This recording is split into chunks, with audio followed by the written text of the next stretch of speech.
presentación. Bien. Bueno, en cuanto a los riesgos, ¿sí? Los riesgos de la contratación, se usa la regla clásica de caso fortuito o fuerza mayor, artículo 1258.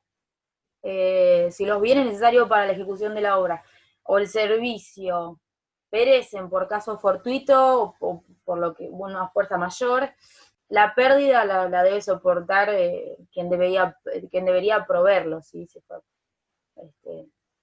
Es así, la soporta la persona que debe proveer el servicio o la obra. Vamos al próximo. Bien. Desistimiento unilateral. ¿Sí? Bueno. El artículo 1261 dice que el comitente puede desistir del contrato por su propia voluntad, aunque la ejecución haya comenzado. Pero se debe indemnizar al prestador por todos los gastos. Así que, y por los trabajos realizados también. Y la utilidad también que puedan haber tenido, también, o sea, por ejecución de la obra, en total no, pero hasta donde haya llegado. Los gastos, el trabajo, la utilidad que hubiesen podido tener si hubiesen continuado con la obra. Pero bueno, como la rescisión opera para el futuro, es lógico que deba pagar lo realizado también. También sale del artículo 1077, perdón, que prevé la extinción parcial o total por una rescisión unilateral, revocación o resolución. Y la ley reconoce al prestador que sea resarcido por un lucro cesante, pero no podrá exigir la totalidad. No puede exigir totalidad de la obra o del servicio. Lo que sí puede pedir, en este caso, es lo ya trabajado, ¿sí? No puede exigir la totalidad si eso conduce a una notoria desproporción. Quiero decir, en ese caso el juez puede reducir equitativamente la utilidad, pero no así los gastos de trabajo realizados, eso sí lo tiene que pagar. Bueno, vamos a la próxima. Bien, vamos a ir a los sistemas de contratación. Bien, los sistemas de contratación son los diferentes modos de ejecución de la obra. Puede ser ejecutado por economía o administración. Cuando es ejecutado por economía o administración, mejor dicho, cuando es ejecutado por economía, no existe un contrato de obra material, ya que el dueño es el propio empresario, que luego va a hacer varios contratos con los diferentes síndicos, por ejemplo, con los diferentes gremios, perdón, va a hacer diferentes contratos con cada uno de los profesionales para la construcción. Y cuando es administración, bueno, en cambio, es diferente, porque en este caso se recurre a un mandatario para que haga los contratos. Se recurre a un mandatario, bueno, quien suele ser siempre el que realizó el proyecto y es el que contratará en nombre del comitente, a diferencia de gremios, a diferentes gremios, perdón, para la ejecución de la obra material, o una empresa para este fin. O sea, por economía es el dueño quien contrata a todos, quienes van a realizar el trabajo. Y cuando es por administración, es un mandatario, es una persona en nombre del dueño quien va a hacer los contratos, y un administrador, por eso se dice por administración. Bien. Vamos a la próxima. Bien. Tenemos el contrato de ajuste de alzada, ¿sí? Bueno. También se lo llama retribución global, o llave en mano. Este sistema es supletorio, quiere decir que cuando no hay un pacto expreso, cuando no se dice nada de de qué manera debe ser ejecutada la obra, ¿sí? El artículo 1262 dice que se entenderá que si nada se convinó, que la obra se contrató por ajuste de alzada. Bueno, es uno de los sistemas más usados, comúnmente consiste en acordar un precio único, fijo, invariable, y el comitente va a asumir el riesgo por las variaciones de la mano de obra y los materiales. Cotidianamente esto se conoce, bueno, llave en mano. ¿Qué quiere decir llave en mano? Quiere decir funcionando, que la obra se debe entregar funcionando. O sea, se entiende desde el buen construir, en el arte de buen construir. Quiere decir que la obra debe estar totalmente terminada, de acuerdo con el proyecto de exigencia del comitente. Este sistema puede ser absoluto. Cuando el sistema es absoluto, y bueno, cuando el precio de la obra son invariables, sin admitir incremento de precios o mano de obra de trabajo, esto es más favorable para el comitente, porque ya sabe el precio que va a pagar. Pero bueno, en épocas de inflación no es buena para el contratista, ¿no? Porque poner un precio fijo implica que si hay en algún momento un periodo inflacionario, estaría perjudicándose él. Pero bueno, este constructor tratará siempre de elevar su ganancia usando materiales económicos. A veces no son, o la mayoría de las veces no son de buena calidad, pero esta buena es la manera de cubrirse. En la mayoría de los casos suele pasar para cubrirse por no hacer cambios en el monto o que sea fijo invariable, suele cubrirse con el aumento de los materiales en sí. Bien, por unidad. En el caso se aplica el artículo 1266, que dice que si la obra fue pactada por pieza o medida, sin designación del número de piezas o de medida total, el contrato puede ser extinguido por cualquiera de los contratantes. Cuando se terminan las piezas designadas como límites mínimos y deberán las prestaciones correspondientes, ¿sí?, a la parte concluida.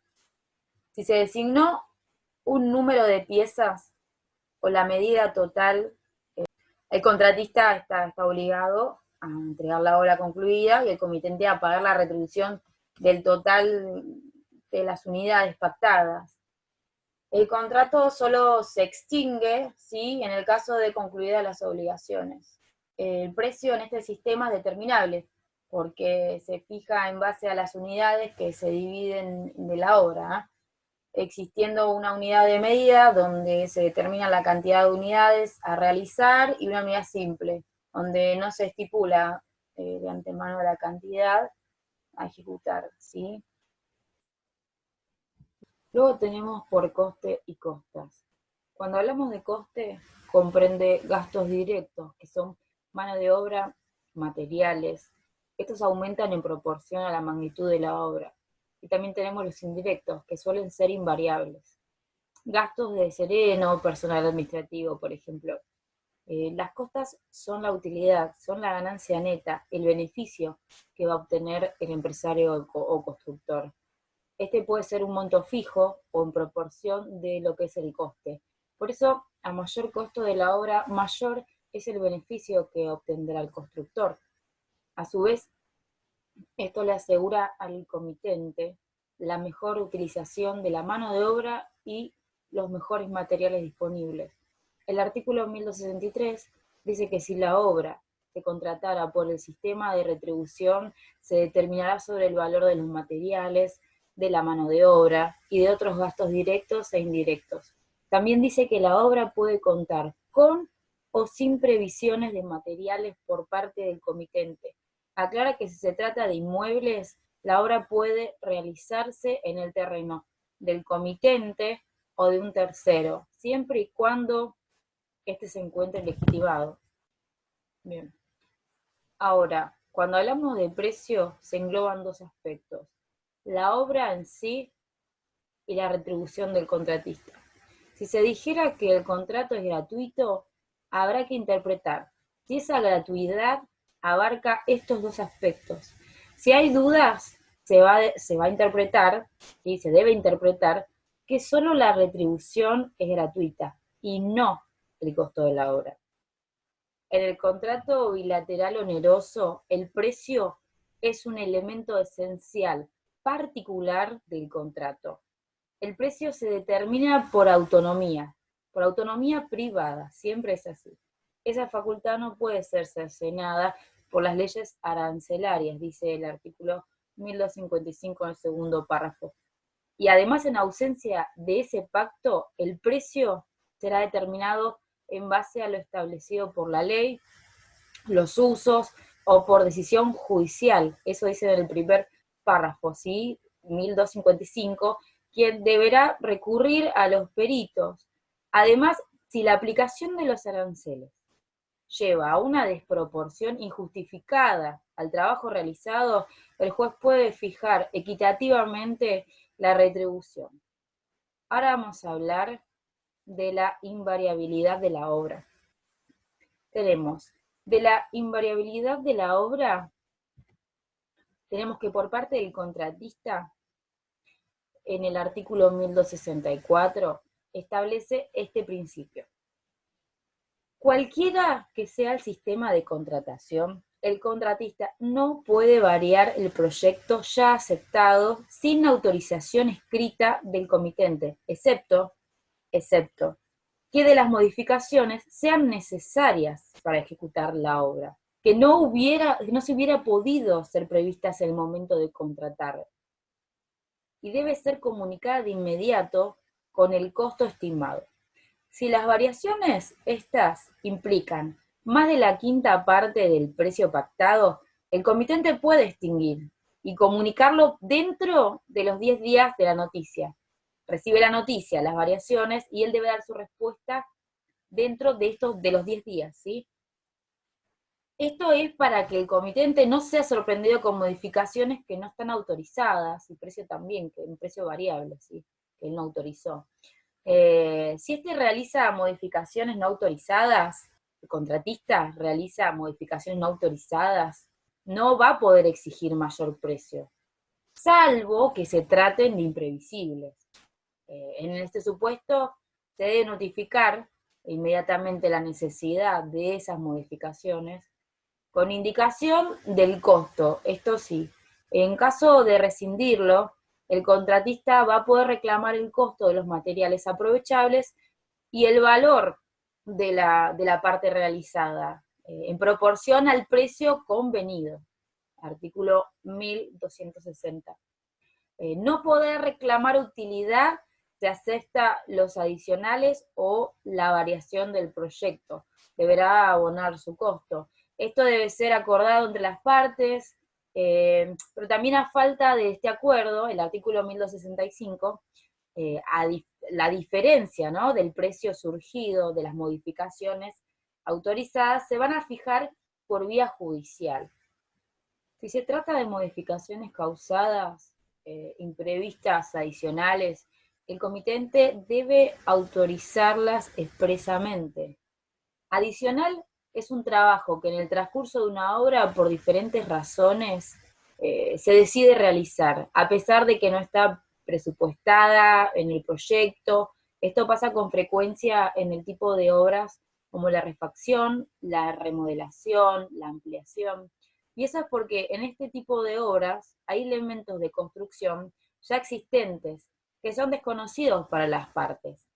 Si el comitente no autoriza estos adicionales, el contratista no puede modificar el proyecto y debe soportar mayores costos por no haber visto la necesidad de modificación o adición, salvo que el comitente supiera de los adicionales, con modificaciones o cosas que estaban ya presentes, y pudiendo haber impedido la ejecución, no lo hizo. En este supuesto tendrá derecho a percibir mayores costos porque de otra manera se estaría produciendo un enriquecimiento sin causa por parte del comitente.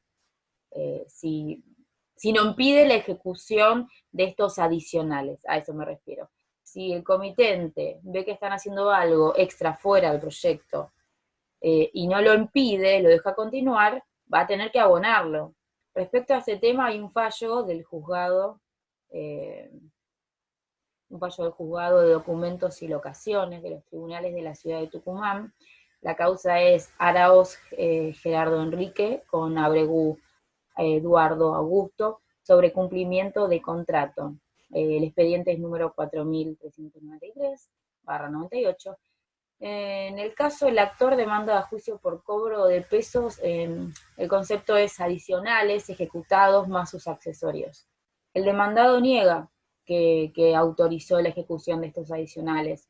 Decía que no debía la suma porque los trabajos estaban incluidos dentro del precio.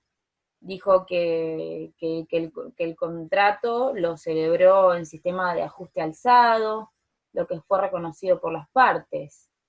Este sistema pueden existir adicionales, porque el ajuste de obra alzado significa que una obra desde el comienzo se fija un precio global y requiere por lo tanto que sean variables precio y obra. Pero se ha resuelto que, aunque el contrato de obra sea de ajuste alzado, absoluto, si no existe una prohibición relativa a la no realización de trabajos extras, adicionales, y el empresario prueba que los hizo, puede cobrarlos. Si el dueño de la obra los conoció y consintió, lo cual se presume que en este caso él visitaba la obra de una manera, este, vivía, mejor dicho, en la misma finca, entonces tenía que conocerlos, ¿sí? Ambos reconocieron que los trabajos imputados como adicionales por el actor sí se realizaron. La única diferencia es que el actor considera que el proyecto original, o sea, la ejecución de estas obras en particular, ¿sí? Es diferente al proyecto que habían convenido originalmente. Y el demandado, por su parte, dice que las considera dentro de la obra, con la modalidad de ajuste alzado, quiere decir que para él no son adicionales. Adicionales son los trabajos que son extraños al proyecto, ¿no? Aun cuando se refieren a la misma obra, ¿sí? Puede haber cosas adicionales dentro de la misma obra.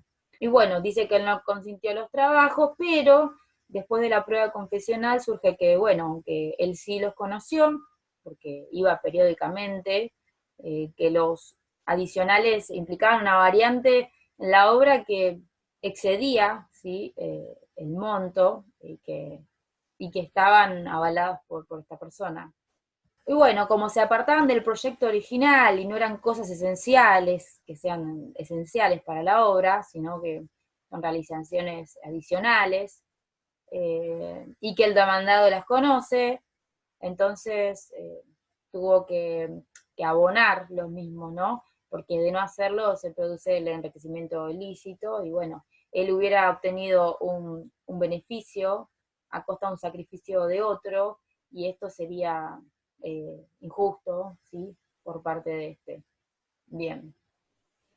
En cuanto cómo repercuten las modificaciones en el precio, bueno, si las modificaciones son hechas por el contratista o por el comitente, no autorizadas por este legalmente, en caso de no ser sustanciales, las partes deberán contener el precio diferencial que surge de la misma. Si no hay acuerdo, lo resolverá un juez, quien debe solicitar un dictamen pericial sobre los valores que existen en plaza, a que se refiere el artículo 1265. Bueno, les voy a hacer una diferenciación entre el contrato de compraventa y el contrato de obra, porque mi parte es el contrato de obra, después mi compañera Mariela va a explicarles el contrato de servicios. Eh, Antes que ella continúe, voy a hacer algunas aclaraciones sobre la diferencia entre estos dos contratos, que es el de compraventa y el contrato de obras. Y para eso voy a compartir, ¿sí? Voy a leer lo siguiente. Diferencias. El artículo 1125 del Código Civil y Comercio de la Nación establece que cuando una de las partes se compromete a entregar cosas por un precio, aunque éstas hayan de ser manufacturadas o producidas, se aplican las reglas de compraventa, a menos que de las circunstancias resulte que la principal de las obligaciones consiste en suministrar mano de obra. Y continúo acá con el código. Si la parte que encarga la manufactura o producción de las cosas asume la obligación de proporcionar una porción sustancial de los materiales necesarios, se aplican las reglas de contrato. ¿Esto qué quiere decir? Que tenemos compra-venta cuando hay una persona que se obliga a entregar una cosa por un precio. En cambio, el contrato de obras se obliga a la realización de la cosa, se obliga a realizarla y también a entregarla. Esta es la diferencia, ¿sí? Así que también quiero hacer un repaso breve sobre algunas cosas que tienen que ver con el contrato de obras y tengo para eso otra pantalla. Bueno, el objeto debe ser la ejecución de una obra determinada. Estos caracteres ya lo hemos dicho anteriormente, o sea, todo lo que está acá ya está dicho. La obra debe ser lícita, posible, y bueno, conforme a las buenas costumbres, y además determinada o determinable, ¿sí? No requiere una forma específica de prueba, en cuanto a forma y prueba, no requiere una forma de prueba, sí es admisible cualquier medio probatorio. La excepción, bueno, las formas escritas, ¿sí? Habla de obras públicas, edificios, etcétera. Bueno, hasta acá es mi trabajo. El próximo contrato lo va a dar mi compañera Mariela a continuación. Va a continuar con lo que yo estaba hablando de contratos y va a abarcar también el contrato de servicios y también les va a mostrar una presentación que está la que hicimos en Prezi, está hecha íntegramente por nosotras. Y bueno, cualquier duda me consultan. Gracias.